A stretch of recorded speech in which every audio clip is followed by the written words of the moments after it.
ഇന്നിവിടെ അവതരിപ്പിക്കുന്ന കഥ എല്ലാവർക്കും സുപരിചിതമായ കൃഷ്ണാർജുന വിജയം എന്ന കഥയാണ്. ഈ കഥയെക്കുറിച്ച് ഇവിടെ പറയേണ്ട ആവശ്യമില്ലെങ്കിൽ തന്നെയും അറിവില്ലാത്തവരുടെ അറിവിലേക്ക് ഈ കഥ വളരെ ചുരുക്കിയെന്ന് പറയുകയാണ്. ബ്രഹ്മദേവനിൽ നിന്നും ഗയൻ എന്ന ഗന്ധർവൻ ഒരു വരമാകുന്നു. എല്ലാവരും ഭൂമിയിലൂടെ തേർതെളിക്കുമ്പോൾ തനിക്ക് അതിവേഗതയിൽ ആകാശത്തിലൂടെ തേർതെളിക്കണം എന്നുള്ള വരം, ദിവ്യമായ വരം. ആ വരം നൽകി അനുഗ്രഹിച്ചതിന് ശേഷം ഒരിക്കൽ അഹങ്കാരത്തോടു കൂടി ഈ ഗയൻ ആകാശമാർഗി പോകുന്ന സമയം തന്റെ ആ വേഗത പോരാ എന്ന് മനസ്സിലാക്കി അദ്ദേഹം തന്റെ കുതിരയെ മർദ്ദിക്കുകയാണ്. കുതിരയെ മർദ്ദിക്കുന്ന സമയത്ത് കുതിരയുടെ വായിൽ നിന്നുള്ള ഭൂമിയിലോട്ട് ഇത് സംഭവിക്കുന്നത് സാക്ഷാൽ ഭഗവാൻ ശ്രീകൃഷ്ണന്റെ സന്നിധിയായിട്ടുള്ള ദ്വാരകയുടെ മുകളിൽ വെച്ചാണ്. അതേസമയം ഭഗവാൻ ശ്രീകൃഷ്ണൻ തന്റെ കുളിയും ജപത്തിനുമായി ഭഗവാൻ സൂര്യഭഗവാനെ സ്മരിച്ചുകൊണ്ടിരിക്കുന്ന സമയത്താണ് ഇത് സംഭവിക്കുന്നത്. ഈ കുതിരയുടെ വായിലെ നുരയും പതിയും ഭഗവാന്റെ കരങ്ങളിൽ വന്ന് പതിക്കുന്നു. ഭഗവാൻ കണ്ണു തുറന്നു നോക്കുമ്പോൾ ഒരു കുതിരയുടെ നുരയും പതിയും കാണുന്നു. അപ്പോൾ തന്നെ ഭഗവാൻ അത് ത്യജിച്ചിട്ട് ആകാശത്തിലേക്ക് നോക്കുമ്പോൾ അഹങ്കാരിയായ ഗയൻ പോകുന്നത് കാണുന്നു.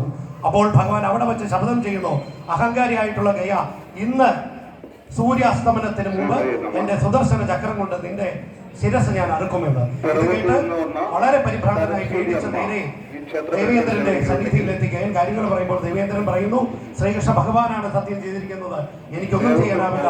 നേരെ ബ്രഹ്മദേവന്റെ അടുത്ത് ചെല്ലുക. ബ്രഹ്മദേവന്റെ അടുത്ത് ചെന്നു. ബ്രഹ്മദേവനും കഴിയുന്നു. ബ്രഹ്മദേവൻ പറയുന്നു, നേരെ പരമശിവന്റെ അടുത്ത് ചെല്ലുക.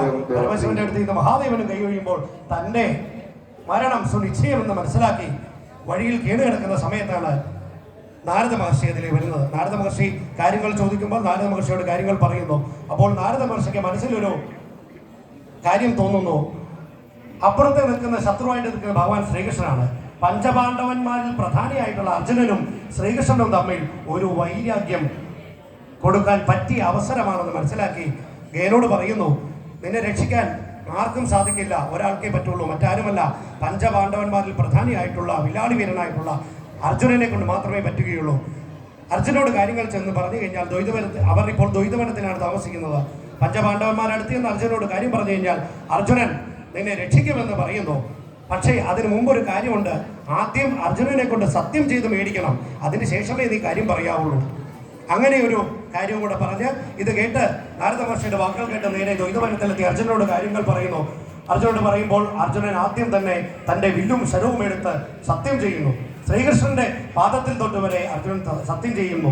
അതിനുശേഷം കാര്യങ്ങൾ പറയുമ്പോൾ അർജുനന് മനസ്സിലായി തനിക്ക് പറ്റിയ അബദ്ധം, മറ്റാരുമല്ല തന്റെ ശത്രു, തന്റെ വഴികാട്ടിയായിട്ടുള്ള ഭഗവാൻ ശ്രീകൃഷ്ണൻ തന്നെയാണ് എന്ന് മനസ്സിലാക്കുമ്പോൾ അർജുനൻ ഞെട്ടിവിറച്ച് അവിടെ താഴെ ധരിത്രി ഭൂമിയിൽ വീഴുകയാണ്. പക്ഷേ തന്റെ വാക്കിനാണ് വില, യുദ്ധം ചെയ്യാതിരിക്കാൻ പറ്റില്ല, അത് ശ്രീകൃഷ്ണനായ പോലും യുദ്ധം ചെയ്തേ പറ്റൂ എന്നുള്ള കാര്യം മനസ്സിലാക്കി ഇതേ സമയം ഈ നാരദൻ തന്നെ എന്ത് ചെയ്തു, ദ്വാരയിലെത്തി ഭഗവാനോട് പറയുന്നു, ഭഗവാൻ എങ്ങോട്ടാണ് പോകുന്നത്? അപ്പോൾ ഭഗവാൻ പറയുന്നു, ഗരുഡന്റെ പക്ഷീന്ദ്രനായ ഗരുഡന്റെ കഴുത്തിൽ കയറി ഞാൻ ഗയനെ വധിക്കുവാനായിട്ട് പോവുകയാണ്.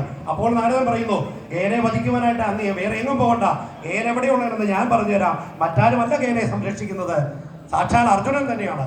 ഇത് കേട്ടപ്പോൾ ഭഗവാനും ദേഷ്യവും വിഷവും തൻ്റെ മിത്രമായിട്ടുള്ള മിത്രങ്ങളെല്ലാം തന്നെ ശത്രുക്കളായി വരുന്ന ഒരു അവസ്ഥാവിശേഷമാണ് ഉണ്ടായിരിക്കുന്നത്. പക്ഷേ ഭഗവാനും വാശി വിടാൻ തയ്യാറായില്ല.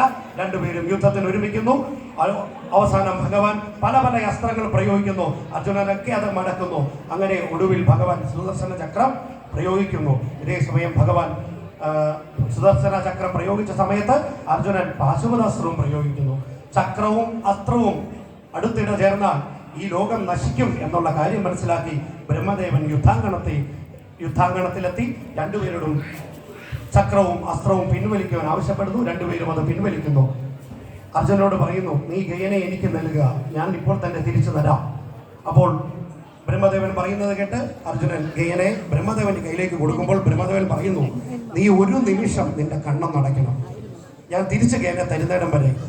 അപ്പോൾ ഈ അർജുനൻ കണ്ണടച്ച സമയത്ത് ബ്രഹ്മദേവൻ ഗയനെ കൃഷ്ണന്റെ കയ്യിലേക്ക് കൊടുക്കുന്നു. ഭഗവാൻ കൃഷ്ണൻ അപ്പോൾ തന്നെ ഗയന്റെ ശിരച്ഛേദം നടത്തി തന്റെ സത്യം അവിടെ സഫലമായി എന്ന് ഭഗവാനും മനസ്സിലാക്കുന്നു.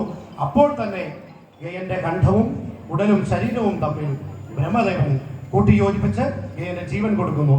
അർജുനോട് കണ്ണു തുറക്കാൻ ആവശ്യപ്പെടുമ്പോൾ ഏൻ ഇതാ ജീവനോടെ തന്നെ മുന്നിൽ നിൽക്കുന്നു.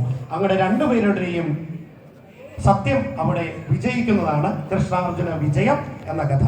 എനിക്കിവിടെ കഴിഞ്ഞ 18 വർഷമായി ഈ ഭഗവാന്റെ തിരുസന്നിധിയിൽ പാദങ്ങൾ ചലിപ്പിക്കാനുള്ള അവസരം ലഭിച്ചിട്ടുണ്ട്.